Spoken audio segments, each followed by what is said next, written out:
Bugs crashing your pack's party? Whether they've got paws or sneakers, your pack deserves a home that's protected from pests.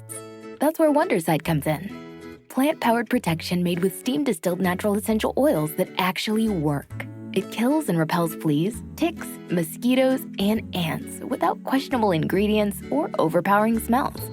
Safe to use around kids and pets when used as directed, lab-proven to work fast, and proudly made in the USA. We offer sprays for pets, people, homes, and yards. Plus, spot-on treatments, collars, and even shampoos. Whatever your pack needs, we've got it covered.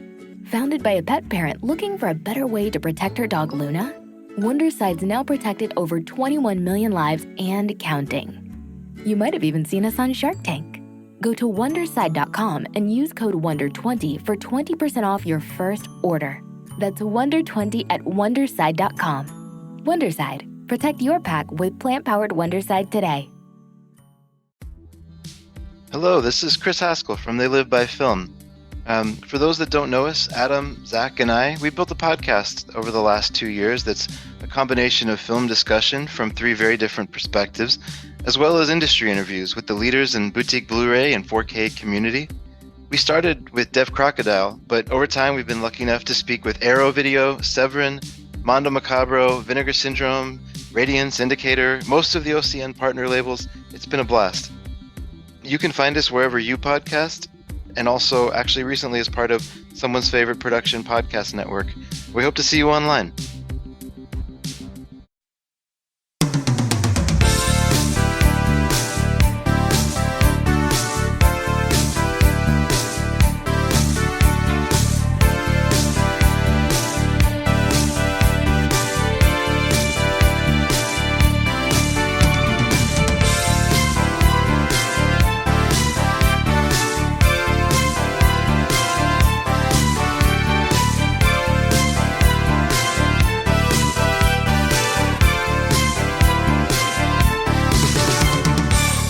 Where were you on November the 8th, 1972? I wasn't even born yet. Where were you? I wasn't born either, but you know what was born? HBO, the very first paid subscription cable television service. It would soon spread like a virus across the United States, although it began humbly by just showing a NHL hockey game, the Vancouver Canucks versus the New York Rangers. Now, the reason that they were able to show that, the reason that they needed to show that is because suddenly they had their own 24-hour television station and virtually no content to fill it. So they would fill it any way they can. Originally called the Green Channel. Did you know that? I didn't know that. That was their working title. And then when they got funding from Time Warner, they were going to call it the Sterling Cable Network. And then somebody else said, well, maybe we should make it attractive. And so the idea of buying a ticket from a box office, and it's at your home box office. Here we go. So evocative. I love that. I love that name. I always did. I did too. And of course, that the ad, their little promotional logo in the 1980s with the miniature city cannot be beat. That theme, oh, I love it.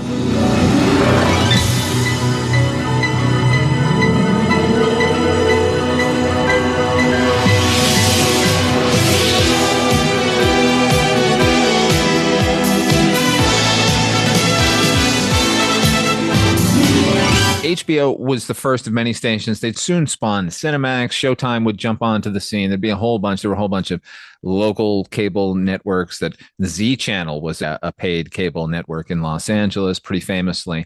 But so much time and so little to fill it, so you did it any way you could, including, on occasion, showing filmed versions of theatrical productions. Now, this is our Patreon-only subscriber show, but this is our inaugural episode, so we're including everybody. We're welcome everyone, all you midnight viewers. This is what some of the stuff you're going to get over on the Patreon channel. This is Cable Box Theater, and my co-host is Night Mr. Walters and Noise Junkies host Mr. HP. HP, how are you doing? I'm doing great. I'm so excited.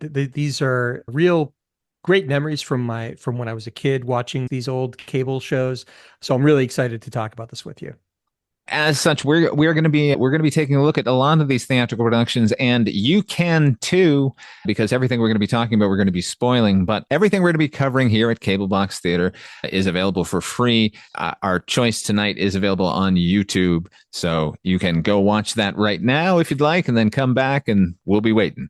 Now, it's actually kind of a bait and switch here because we are talking about something that was filmed for television broadcast, and it is a film of a theatrical production. But this one actually aired in 1975, and it aired on ABC. It was a late night. They buried it on the late night schedule because the theatrical production was a flop, and they were looking to recoup some of the show's financial losses and boost interest in licensing by putting it on network television.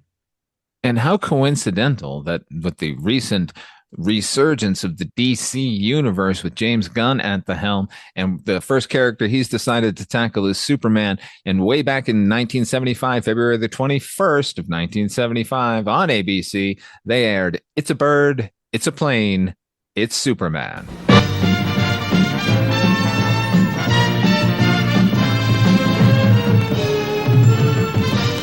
Wide World Special. In this world of horror today, we need him, we need him. In the world of evil and doubt, in these times of misery and crimes, we need him. We need him, we need him, we need him. HP, you're a super fan of Superman, are you not? Yes, I was a big comic book kid growing up. I wouldn't say I was a huge Superman collector. I certainly was. I saw the original Christopher Reeve Superman in 1978. I saw that in the theater as a 5-year-old.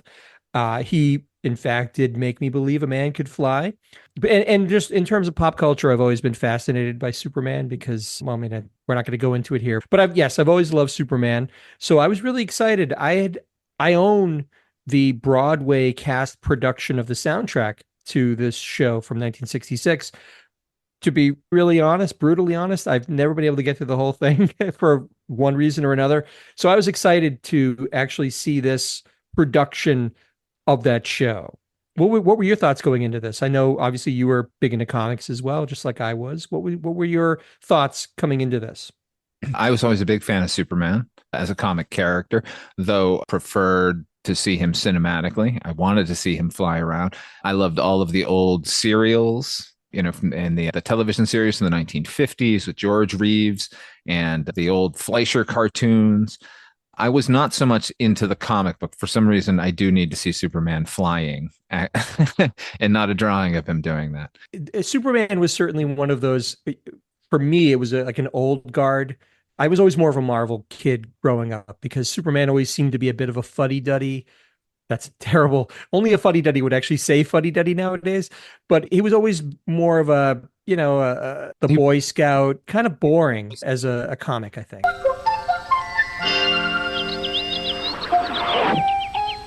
Superman, man, am I glad to see you. What are you doing on this deserted road? Some guys from school drove out here and we're going to start fooling around with drugs. When I told them all drugs do is mess up your head and get you in a lot of trouble, they kicked me out of the van and drove off. You're right not to get involved in the drug scene. Nobody with any sense wants any part of it. How do I get home? That's no problem at all. Yeah, and well, that's the thing. The things that made me think he was a nerd when I was a kid are the things I admire about him now, coupled with, we're not going to go full into nerddom here, but, coupled with the idea of the last son of Krypton, this, and raised right and then does the right thing. Like there's something great about that. My favorite Marvel character is Captain America. He and Superman would be buddies, I think.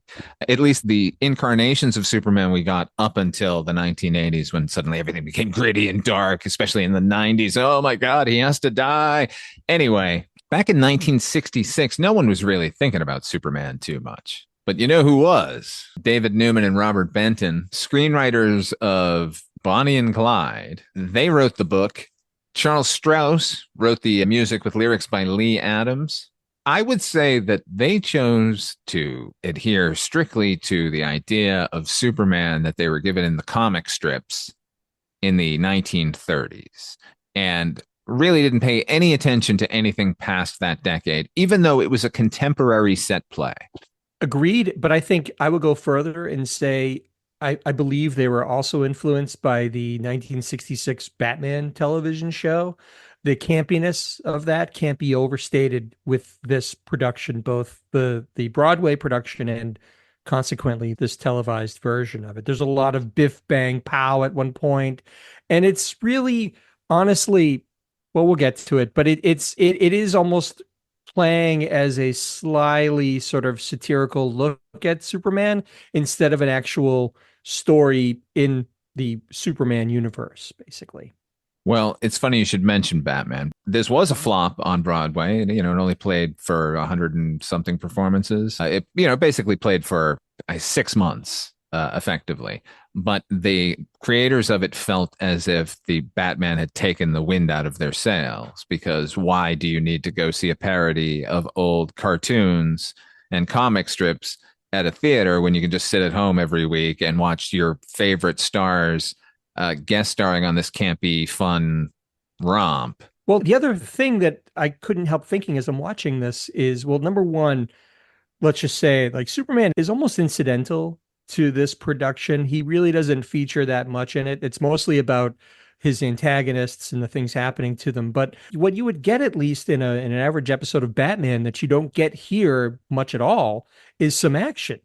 Sure, it's campy action in Batman. It's, the superimposed biff bang pow, but there was a good ratio of action to other happenings in a given episode. This, it just seemed interminable. It goes on forever and ever, and there's barely any action going on. And in fact, for most of it, Superman is basically just a sad sack loser.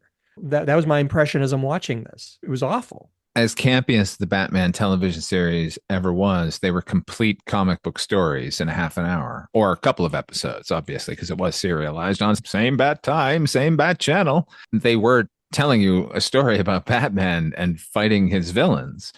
This is more a satire, I think, about the 60s, I guess. I don't really know.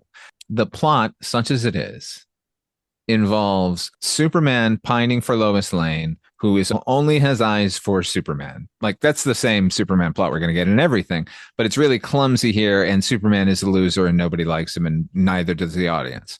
That plot is going on. Meanwhile, we've got Perry White running the newspaper, and Perry White's kind of hip and cool. We have an antagonist reporter named Mencken, here played by Kenneth Morris. Yeah, it was from Young Frankenstein and the producers. Yeah. And he is the best thing in this production. And evidently in the original Broadway production was played by Jack Cassidy, which I can only imagine how fucking fantastic that was. That's right. Yeah, I did come up with that. Yeah, what a gem that guy was. Weird, but a really cool actor. Yeah.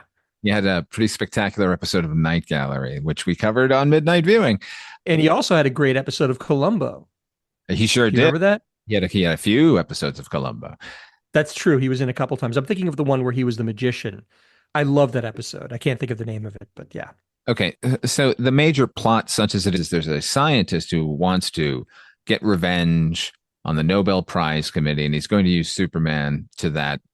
And the villain here is Dr. Abner Sedgwick, created for the Broadway play. Don't know why. He's a mad scientist. He introduces himself as such. Why isn't this Lex Luthor? I didn't understand that either.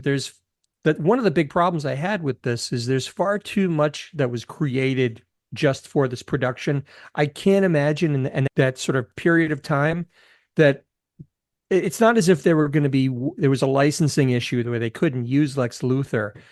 It's inexplicable to me, because you could have had that character very easily be Lex Luthor with a few tweaks and a few changes to his character and some of the things that he does. But yeah, it didn't make any sense to me at all. But that kind of runs through this whole scenario. Is a lot of things concocted just for it. This professor, Abner Sedgwick, is a 10-time Nobel Prize losing scientist. And so his plan is to get revenge on them by destroying the world's symbol of good, Superman. Ooh, we said this was, pretty much lifted from the 1930s, but even the 1930s plots weren't this thin and stupid, which makes me, by the way, glad that they invented a character because maybe cooler heads prevailed and said, don't use Lex Luthor, don't tarnish him by making him such a moron as a villain. But don't forget, there's Abner Cedric, but there's also this sort of side plot where the mafia also wants to take down Superman. I don't recall exactly why they want it. Maybe because he's just so powerful that they want him out of the way. And one of the mafioso is played by none other than Al Molinaro, Al from Happy Days. That was like quite a shocker to see him there. Yep. And he's not very good here.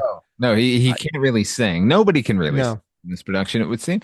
So yeah, Leslie Ann Warren can sing.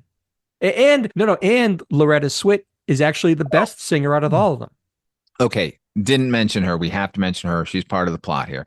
Another invented character. Why? And actually it was interesting because I came in thinking that they were going to play her like you would expect a society columnist to be very devious and sneaky. But truthfully, she's actually one of the more good-hearted people of the whole show, really. Yeah. Surprised. Okay. So let's get into this now because you brought up Leslie Ann Warren. She's terrible. Well, you don't like you don't like Leslie Ann Warren anyway because you already are on record as saying you hated her in Clue. This is not our first tango with Leslie Ann Warren. I thought she's bad in Clue, and I think she's fucking dreadful here, man. Here's my impression of Leslie Ann Warren.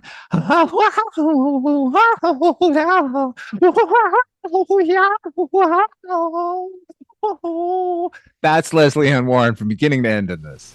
Oh, that's the spirit, Sidney. Oh, I wish I had the courage to feel the same way about Superman. I'm tired of waiting around for him. She's miscast as Lois Lane. For me, Lois Lane is, well, Margot Kidder is the epitome of Lois Lane. She's the driven, smart, motivated reporter who will get the scoop no matter what.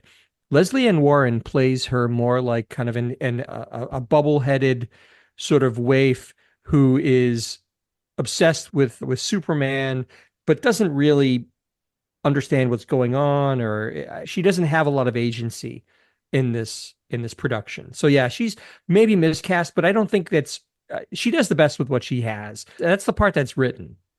There's always one cast member in anything that's evoking another time where they have to fully commit to the other time.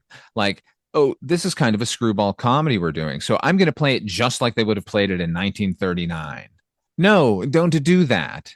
This play takes place in 1966. She seems like she's like she stepped off of the silver screen. It's way too literal. But I will say it's not entirely her fault because they let her go with her terrible first instinct by setting up Lois Lane as a fucking moron of a character. She might as well be Clark Kent's secretary. She does nothing as a reporter. She just sits around mooning for Superman. At one point, they give her a dream sequence where one of the songs tells us what she really wants. What I've always wanted, just to be a wife. That corny life is what I've always wanted. They then invented this character, Sydney, played by Loretta Swit and originally by Linda Lavin in the original Broadway production, who is Lois Lane. That's Lois Lane. She goes nose to nose with the fucking villain of the piece and lets him know what a shit he is. She encourages Clark that he's not a loser at all. He's actually a good looking guy and he's got potential and that he can be just as good as Superman. It's Lois Lane. But you have to admit, it is weird that they have this character, because besides doing that, besides being effectively a cheerleader for some of the characters in the show, she doesn't really do anything else. She doesn't really feature into any of the outside of the Daily Planet scenarios or scenes or anything like that. So as happy as I was and pleasantly surprised, because I didn't know that Loretta Swit, Hot Lips from MASH, could sing, could dance, could be so charming. And really, I think next to Kenneth Mars, I think she was one of my favorite things in this production. Oh, it's the two of them. Like the play comes alive with those characters. Unfortunately, it's supposed to be a play about Superman. Right. And what a big old chunk of wood they got for Superman here. Hi there, America and friendly nations everywhere. Glad we could get together. Awful. Was Michael Pare not available? He was which Thomas actually quits. Mandalore too young at this point, or his brother Frank? That's who I was getting flashbacks from. The guy looks just like Costas Mandalore. You know what's interesting? This guy, David Patrick Wilson, is the guy who played Superman. I think he was actually in Eddie and the Cruisers God with damn Michael Pare. It's crazy. What a find. What a poll you just made, Father Malone. He can't sing. I know that much. Here am I, the man of steel, hiding out here like timid mouse. Why I could lift up this whole house, but what more?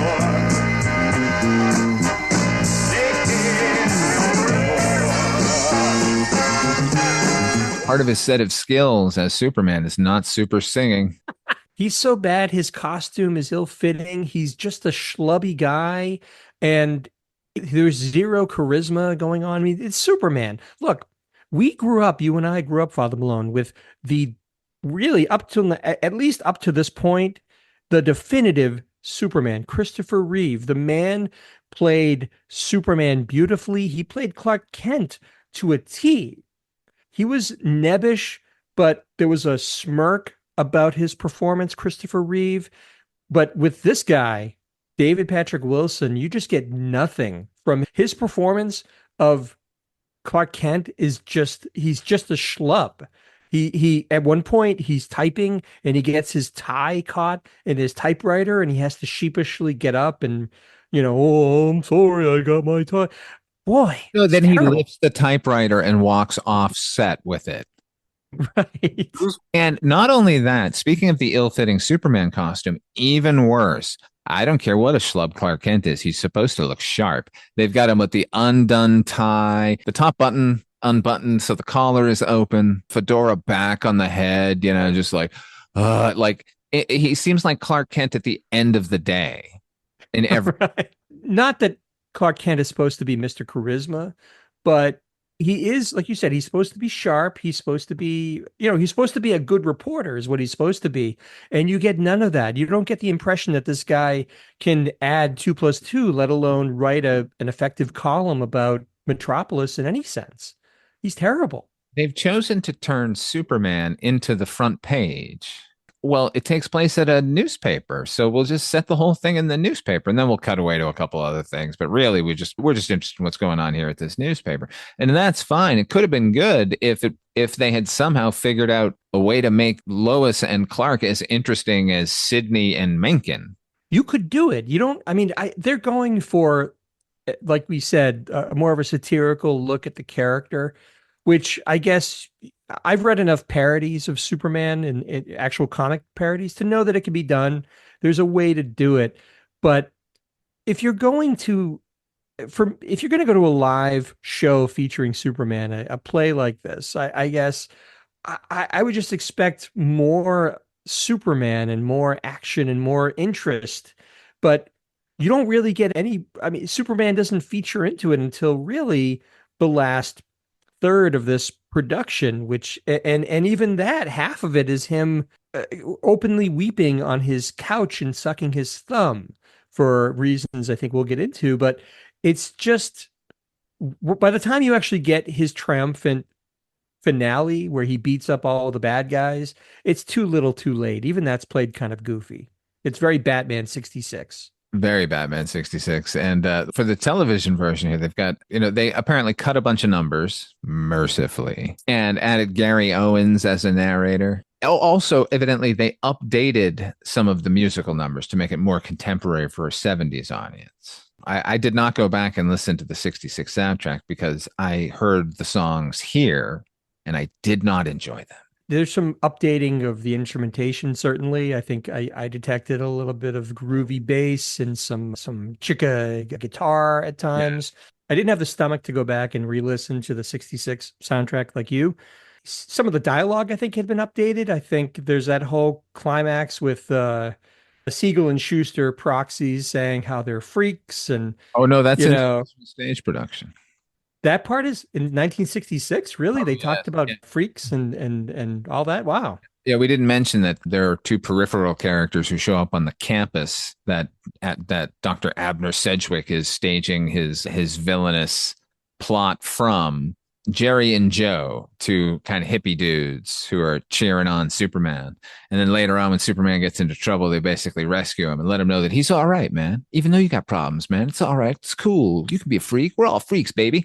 And of course, Jerry and Joe are supposed to be Siegel and Schuster, the creators of Superman.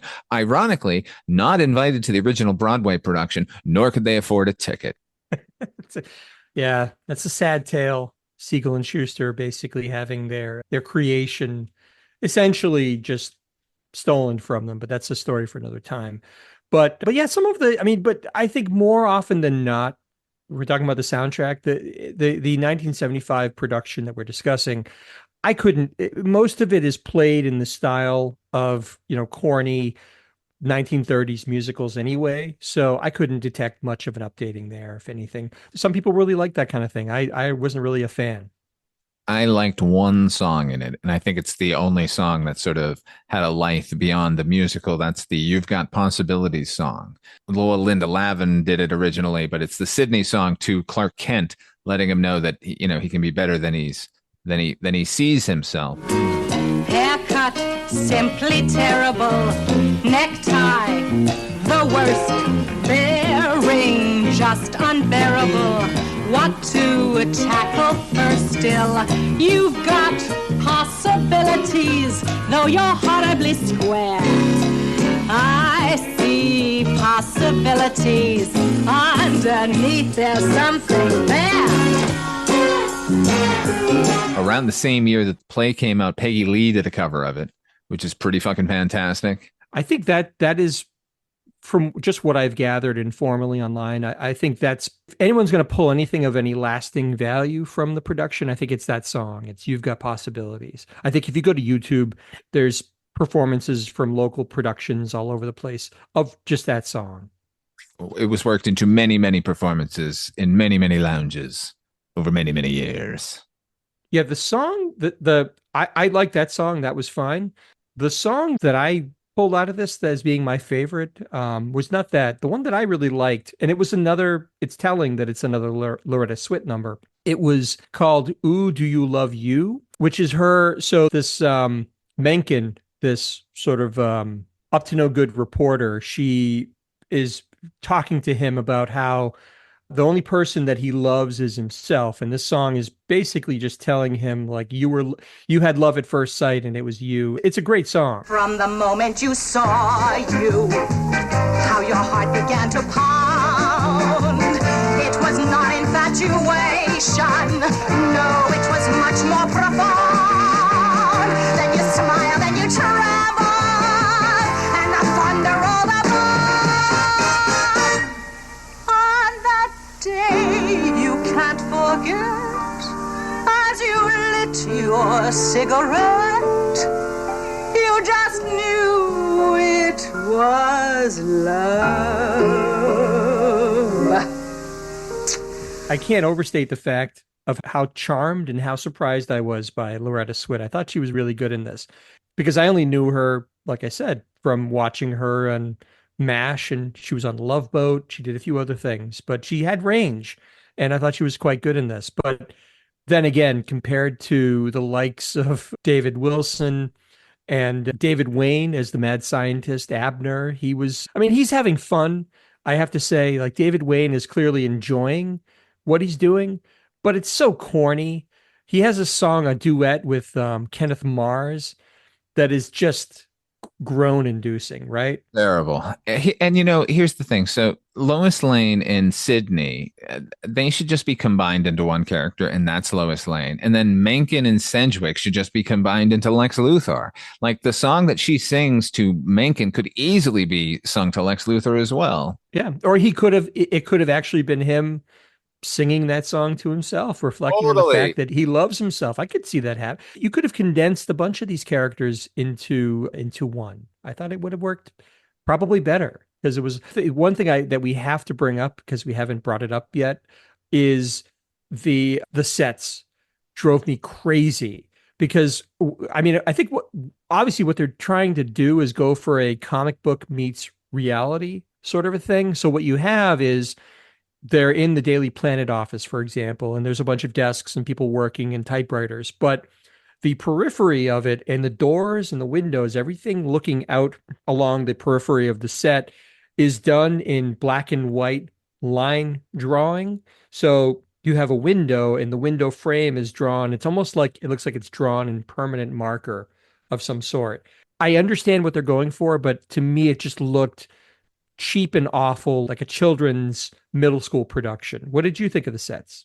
Well, at the top of the episode, I mentioned our usual fare here are the shows films of theatrical productions that showed up on HBO and Showtime and stuff. And in those cases, those are literally that. There is an audience at a theater and a play is being performed and they're filming the play as it occurs. This sort of a production is more in keeping with that NBC, like, let's do something live productions where there is no audience. They have a studio, they have like a sound stage that they've outfitted to, replicate a theatrical production kind of, but the camera's a little more free form and can move through it and everything. It's less what we're usually about here at Cable Box Theater. And true to that, I would say that since this isn't a theater, they could do anything they wanted, and they decided to do the most slapdash version possible. If you look at photos of the original Broadway production, they have built this giant grid with all the different characters standing in it, like a comic book page. Oh, like panels of comic. That's cool. And like at the top left, like letterings, it says "Meanwhile." It seems like they were going for something really cool for the live audience. And here they're giving us the bare minimum of like, here's, pop art is in right now, right? Andy Warhol. Yeah, you guys like that. Well, and you brought up another point that I wrote down here that I think really worked against this production. Now, when you're filming a live comedy or musical performance without any audience, it's like you already got one hand tied behind your back effectively, because what it's doing is it's robbing the musical numbers and any comedy of any real power, because you don't get that audience feedback of laughter at something or applause at the end of a musical number. In this, a musical number is over, even something that's maybe a little bit of a showstopper, and you get nothing. It's just silence. And as a viewer of it, as someone watching it, a televised version of it, I don't know. It doesn't fill me with any kind of adrenaline at what I've watched. It just feels like limp, Did you get that impression? Oh yeah, 100%. There's no air in the room. It's just sort of dead silence going on. And something as arch as this play is, how way over the top, you need to be feeding on an energy of an audience, even if it's a recording of an audience watching it live. There needs to be some sort of contagiousness to the laughter. If something you thought was kind of funny, if everyone is laughing, maybe it saves it a little bit. But here, if a joke lies flat, it lies flat. It just hangs there like nothing. And I mean, they try to combat that a little bit with that narration, like you said, but it doesn't really do much to restore any energy, because I think even a mediocre musical, if you can get that feedback of an audience applauding, that it feels like a bigger deal than it actually is, or it makes it seem like a more energetic number. But this is like I said, it just kind of hangs there like nothing. So just like they've invented Abner Sedgwick as a villain, just like they've created Max Menken, they've also created these mafioso characters. But they needed to be sensitive here. They didn't want to resort to their original 1966 Broadway production, which featured not mafiosi at all, but the Flying Lings. Oh, God. A Chinese acrobat villainous troupe that was the big prime mover of the underworld in Metropolis. And they needed to take out Superman because he was disrupting their operations. So you could imagine there was lots of jumping and flipping going on with the Lings. Some of the Lings fatherling, Ming Fuling, Tailing, Fan Poling, and a Dongling. They figure we're going to put this on television. This is insensitive. I know. Italian mafiosi with gigantic broad fedoras and pinstripe suits.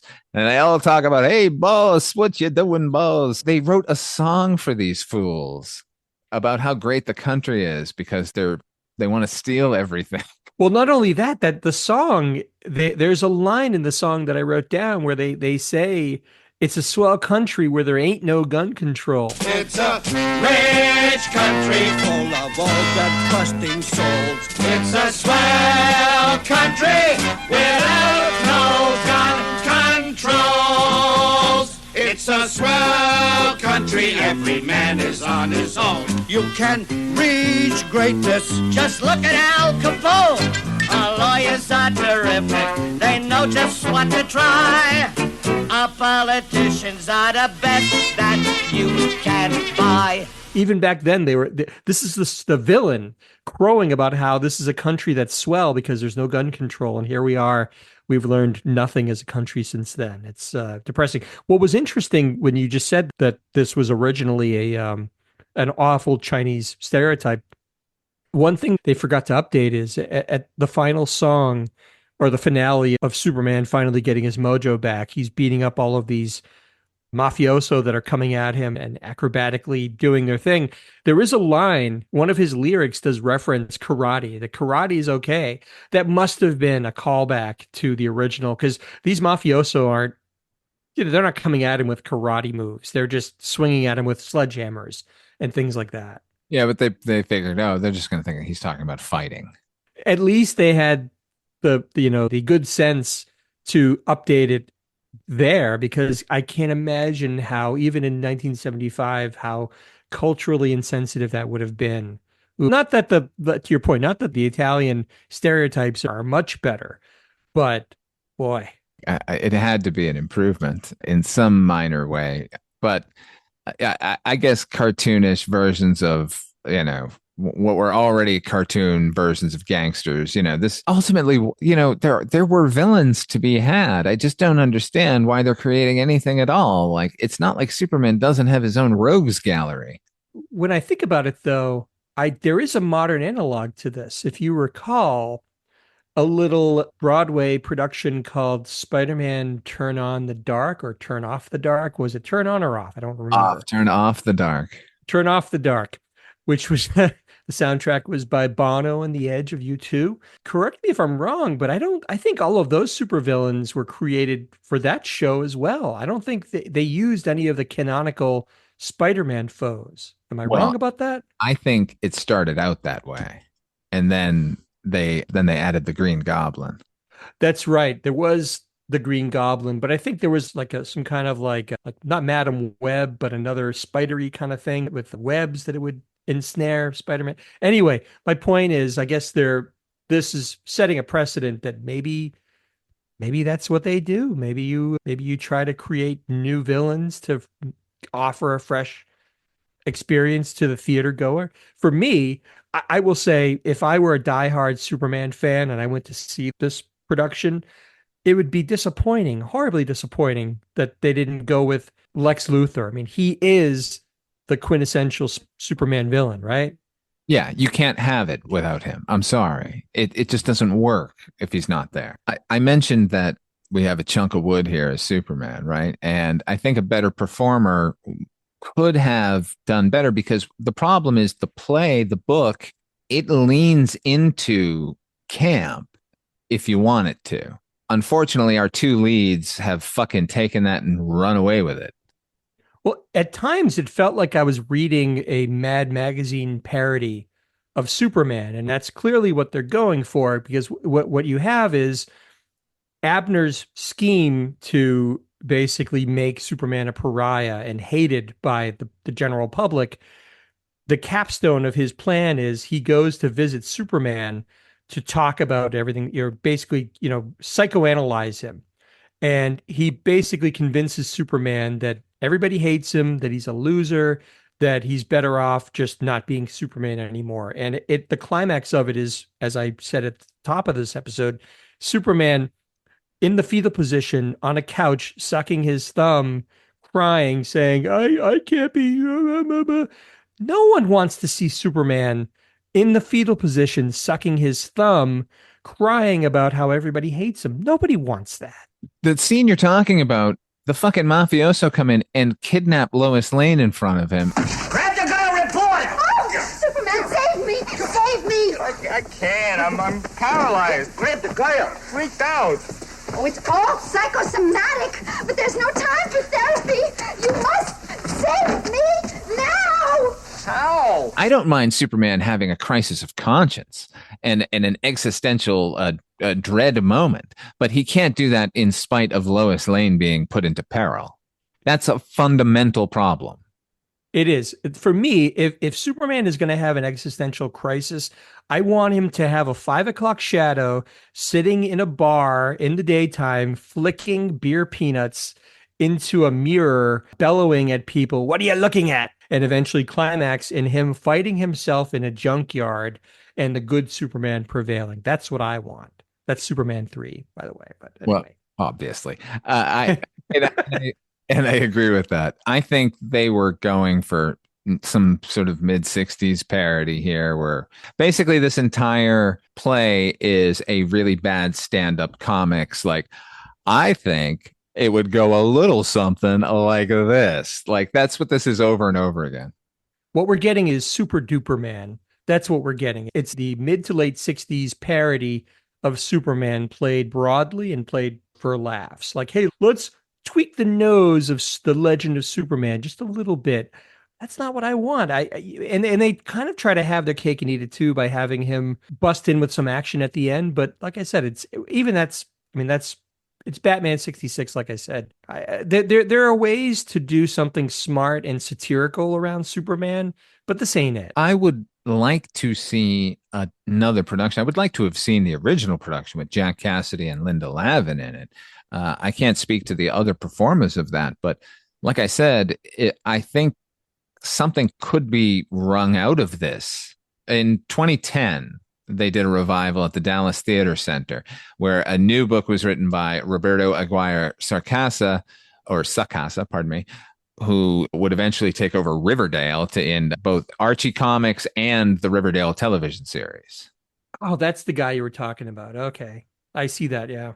And apparently there was a concert in 2013. And I guess every revival since then basically is using that book now. Oh, I have to check that out. I wonder if that's available somewhere online. I'd like to see how they updated it. Interesting. But yeah, I don't know. I mean, part of me is happy that the attempt was made to do this. It's just, I can't help thinking that a better story, a better play, a better musical could have been made from this material. I think the most recent one was 2016, but it goes back as far as the early 90s. And just based on my informal searches, you can find clips on YouTube of local productions of its Superman. It's probably, I don't know, maybe it's very easy to license. That's why it seems to pop up. And it's probably a good draw for people. Hey, it's Superman. I know Superman. I'll go to the middle school and check that out. Why not?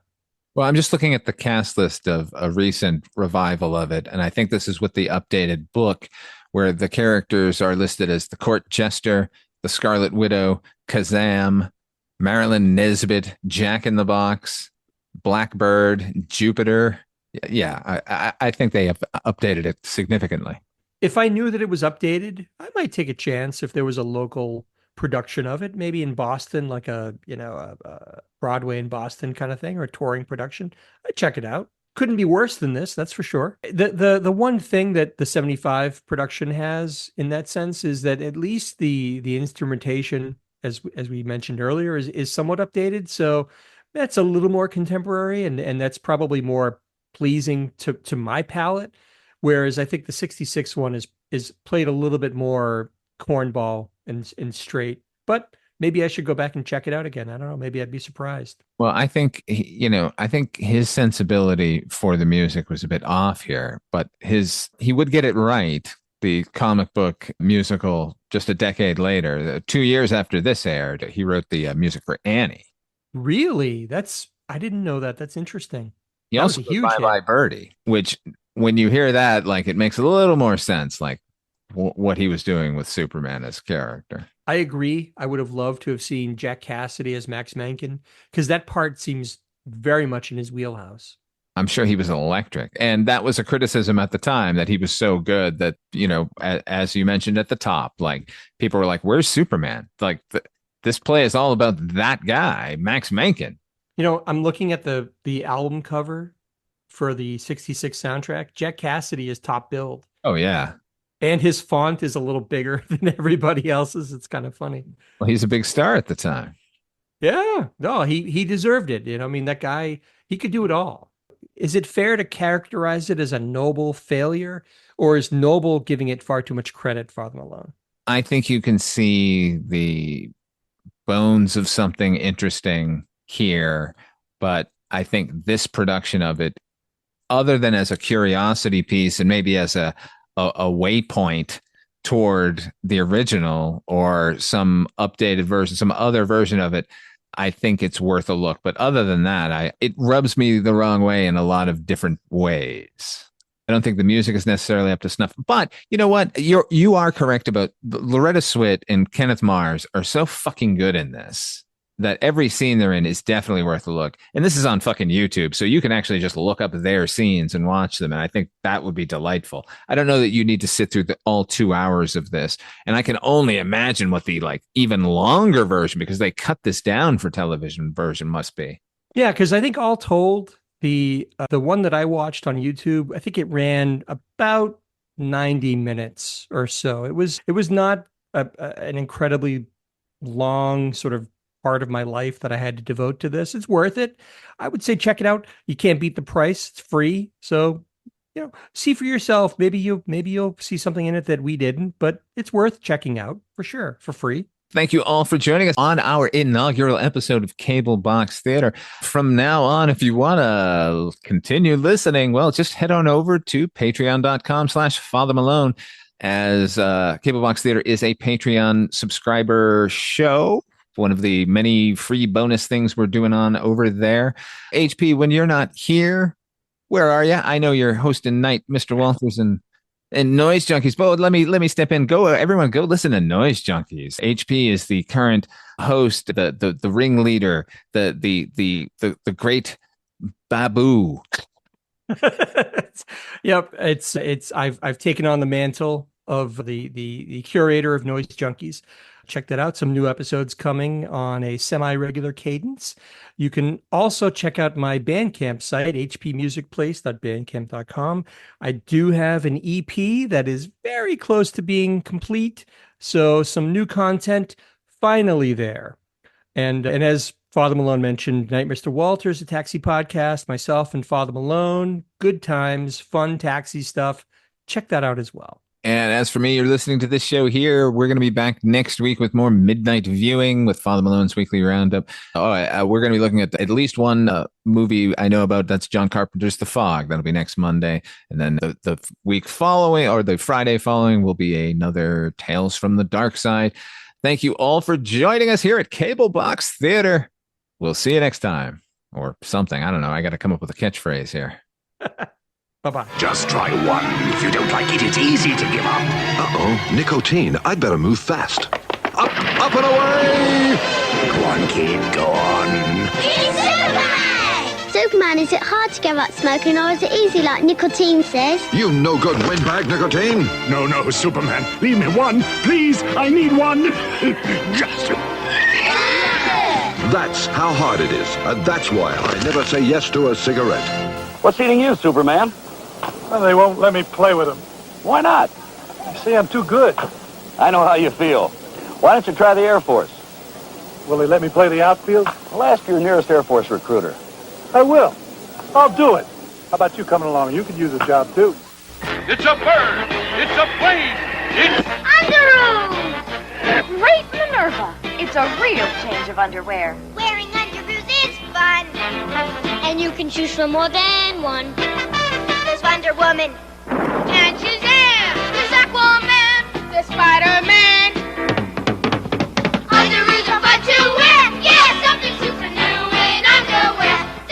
buy Underoos where you buy underwear. It's underwear that's fun to wear.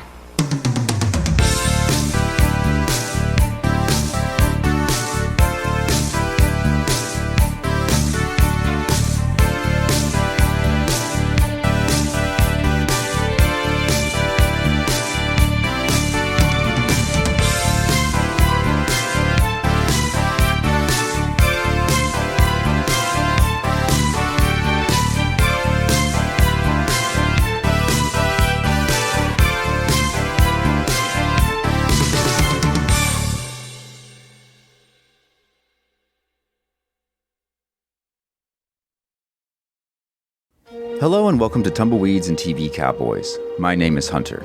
In this podcast, I'll be joined by a different guest each week to discuss a classic Western movie or TV show. I've been a fan of classic Westerns for as long as I can remember, and in recent years, they've become very nostalgic for me. I love the aesthetic, the tropes, and I love seeing different filmmakers' takes on them. At their best, they're incredibly entertaining, rewatchable, and some of my all-time favorite movies are Westerns. We'll mostly focus on Western movies made in Hollywood, but we'll also be covering spaghetti Westerns, and one thing I'm very excited to get into are Western TV shows. I've got some amazing guests coming on the show, film professors, historians, and podcasters. And Tumbleweeds and TV Cowboys is part of the Someone's Favorite Productions podcast network, and many guests on the show will be from other shows on the network. Thanks for listening. Hello, my name is Kevin Tudor, and I'm one of the 3 hosts of Almost Major, a film podcast dissecting many major indie studios and the films they release. Every week, myself, Charlie Nash, and Bryden Doyle discuss overlooked, forgotten, or bona fide classic indie films via studio-specific miniseries. We've previously covered numerous films from Artisan Entertainment, Lionsgate Films, and New Line Cinema. Titles including The Blair Witch Project, American Psycho, Dogville, But I'm a Cheerleader, Saw, Requiem for a Dream, and Ringmaster, you know, the Jerry Springer film. Anyways, we have a fun time every week and we hope you will join us. Subscribe to Almost Major wherever you get your podcasts. Now proudly a part of the Someone's Favorite Productions podcast network.